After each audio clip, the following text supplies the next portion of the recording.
Ma se io avessi previsto tutto questo, dati causa e pretesto, le attuali conclusioni, credete che per questi 4 soldi, questa gloria da stronzi, avrei scritto canzoni?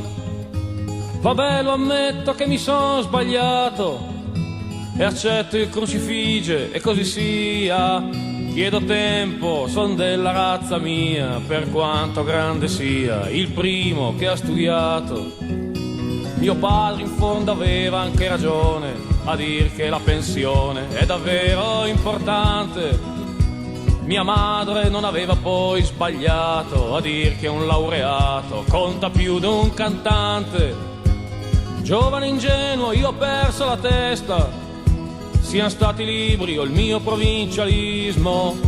È un cazzo in culo e accuse d'arrivismo, dubbi di qualunquismo, son quello che mi resta. Voi critici, voi personaggi austeri, militanti severi, chiedo scusa a vossia, però non ho mai detto che a canzoni si fan rivoluzioni, si possa far poesia. Io canto quando posso, come posso, quando ne ho voglia, senza applausi o fischi.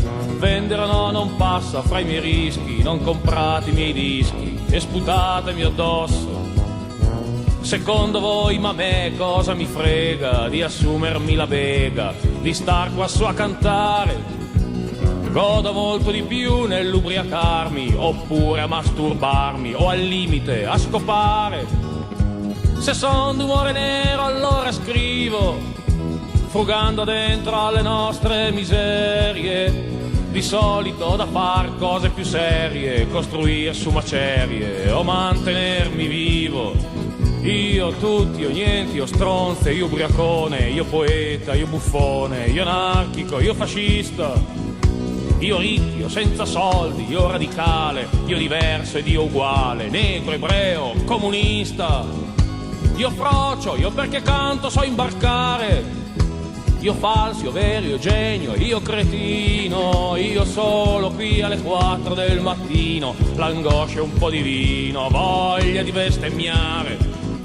Secondo voi, ma chi me lo fa fare di stare ad ascoltare chiunque ha un tiramento? Ovvio, il medico dice sei depresso, nemmeno dentro al cesso possiedo un mio momento. Ed io che ho sempre detto che era un gioco, saper usare no ad un certo metro. Compagni, il gioco si fa peso e tetro, comprate il mio di dietro, io lo vendo per poco. Colleghi cantautori e letta schiera che si vende alla sera per un po' di milioni. Voi che siete capaci fate bene aver le tasche piene e non solo i coglioni.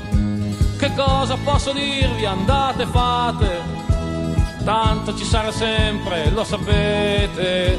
Un musico fallito, un Pio, un Teorete, un Bertoncelli o un prete a sparare cazzate. Ma se io avessi previsto tutto questo, dati causa e pretesto, forse farei lo stesso. Mi piace far canzoni e bere vino, mi piace far casino, poi sono nato fesso e quindi tiro avanti e non mi svesto dei panni che son solito portare. Ho tante cose ancora da raccontare per chi vuole ascoltare e a culo tutto il resto.